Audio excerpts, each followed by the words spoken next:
Halo, selamat pagi anak-anak. Bagaimana kabar kalian hari ini? Semoga sehat ya. Berjumpa lagi dengan Bapak. Di pertemuan kali ini kita akan belajar tema 5, subtema 3. Dengan judulnya adalah pengaruh perubahan cuaca terhadap kehidupan manusia. Apakah kalian sudah siap untuk belajar? Mari kita mulai.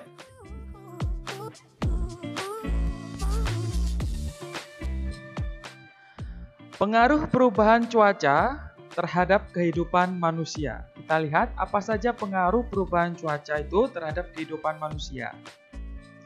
Indonesia merupakan negara beriklim tropis. Iklim itu apa? Iklim adalah kondisi cuaca di wilayah tertentu dalam periode waktu yang lama. Sedangkan iklim tropis itu apa? Beriklim tropis artinya daerah atau wilayah atau negara yang memiliki suhu hangat dan disinari oleh sinar matahari sepanjang tahun. Contoh negaranya adalah Indonesia.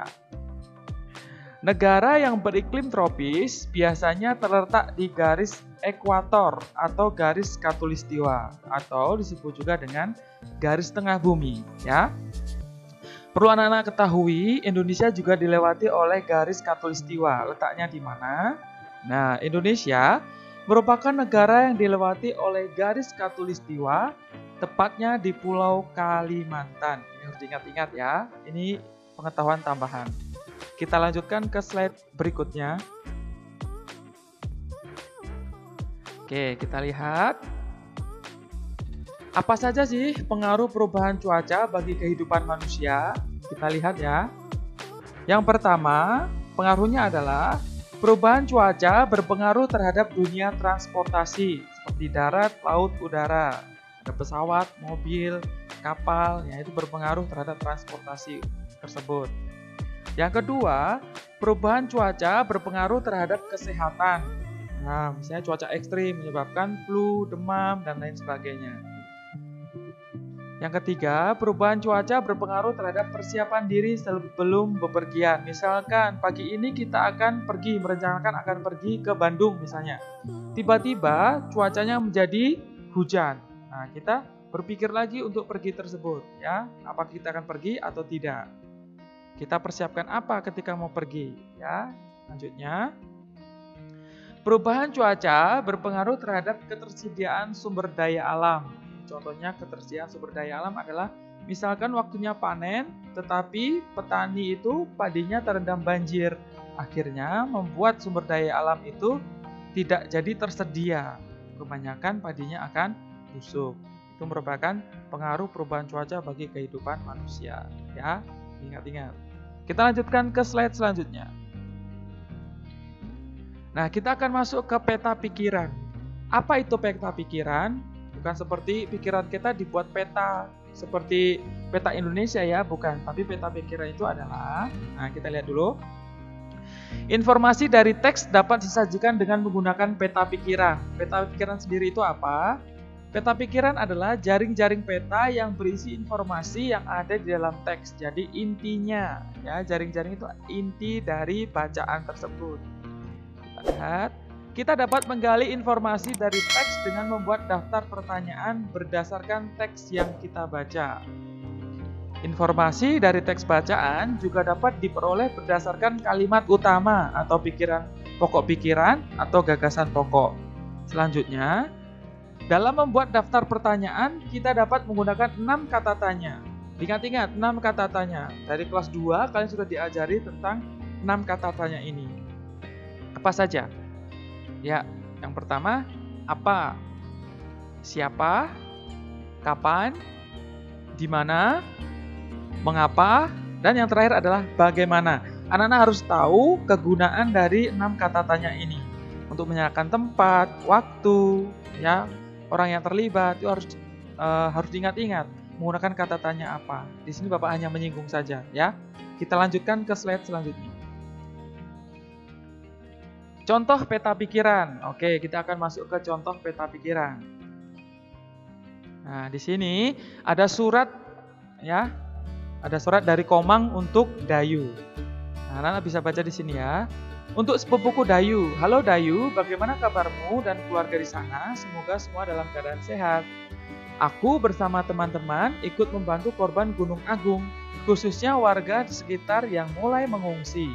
Keadaan Gunung Agung di Bali mulai waspada. Para pengungsi membutuhkan banyak bantuan. Mereka membutuhkan pakaian dan makanan. Selimut dan peralatan sekolah juga dibutuhkan. Maukah kalian membantu para pengungsi? Aku tunggu ya kabar selanjutnya darimu.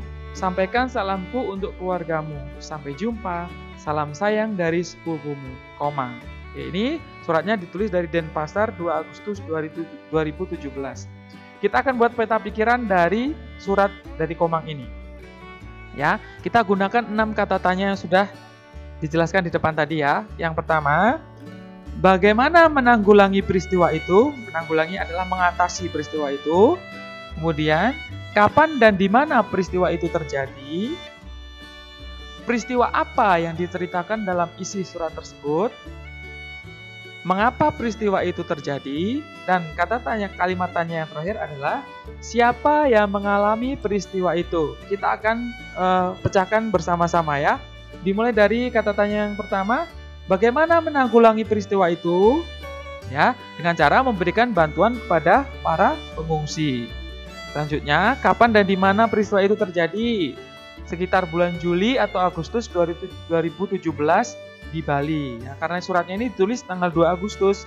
Nah, kemungkinan terjadinya bencana ini sebelum bulan Agustus. Selanjutnya, peristiwa apa yang diceritakan dalam isi surat tersebut? Nah, itu tentang korban letusan Gunung Agung. Ya. Nah, mengapa peristiwa itu terjadi? Nah, karena Gunung Agung dalam keadaan waspada, makanya warganya mengungsi. Selanjutnya, siapa yang mengalami peristiwa itu? Yang mengalami adalah warga sekitar Gunung Agung. Nah, di sini anak-anak bisa memecahkan, dapat mendapatkan peta pikiran dengan menggunakan 6 kata tanya. Ya, itu bisa terpecahkan. Kita lanjutkan ya ke slide selanjutnya. Nah, di sini menemukan kalimat utama. Dari teman tadi kita sudah singgung tentang kalimat utama. Apa itu kalimat utama? Kita lihat. Pokok pikiran atau kalimat utama adalah ide utama dari sebuah paragraf. Ya, ide utama biasanya muncul di awal. Kita lihat. Nah, ini dikatakan kalimat utama dalam suatu paragraf biasanya terdapat di awal, tengah, bahkan akhir paragraf. Tapi di pertemuan kali ini kita akan singgung yang di awal saja ya. Kita lihat contohnya. Pengaruh perubahan cuaca, itu judulnya. Cuaca di sekitar kita dapat berubah-ubah. Cuaca dapat berubah setiap hari. Jika hari ini hujan, esok cuaca dapat menjadi cerah. Jika hari ini cerah, esok dapat saja berubah menjadi hujan. Cuaca sangat berpengaruh terhadap kehidupan manusia. Mulai dari ketersediaan sumber daya alam, ketersediaan alat transportasi, bahkan kelancaran aktivitas manusia sehari-hari. Tadi dikatakan kalimat utama biasanya terletak di awal, tengah, bahkan akhir. Kita lihat, berarti inti dari bacaan, kita lihat dari paragraf pertama dulu. Nah, di sini berarti kalimat utamanya adalah cuaca di sekitar kita dapat berubah-ubah. Nah, itu adalah kalimat utama atau pokok pikiran dari paragraf pertama. Mengapa? Karena di kalimat selanjutnya itu adalah kalimat penjelas yang menjelaskan mengapa cuaca itu berubah-ubah. Oke, yang kedua. Nah, paragraf kedua, pokok pikiran atau kalimat utamanya adalah cuaca sangat berpengaruh terhadap kehidupan manusia. Nah, dijelaskan dengan mulai dari ketersediaan sumber daya alam, ketersediaan alat transportasi, bahkan kelancaran aktivitas manusia. Ya, jadi kalimat utama atau pokok pikiran dari paragraf 2 adalah cuaca sangat berpengaruh terhadap kehidupan manusia. Itu anak-anak penjelasan dari Bapak tentang tema 5 subtema 3, pengaruh perubahan cuaca terhadap kehidupan manusia. Nanti silakan anak-anak catat di buku catatan masing-masing. Kalau kurang jelas silakan diulang lagi videonya. Dilihat lagi sampai anak-anak jelas. Besok Bapak akan berikan tugas yang berkaitan dengan menemukan kalimat utama dan juga peta pikiran. Oke? Salam sehat dari Bapak, tetap semangat, see you and bye-bye.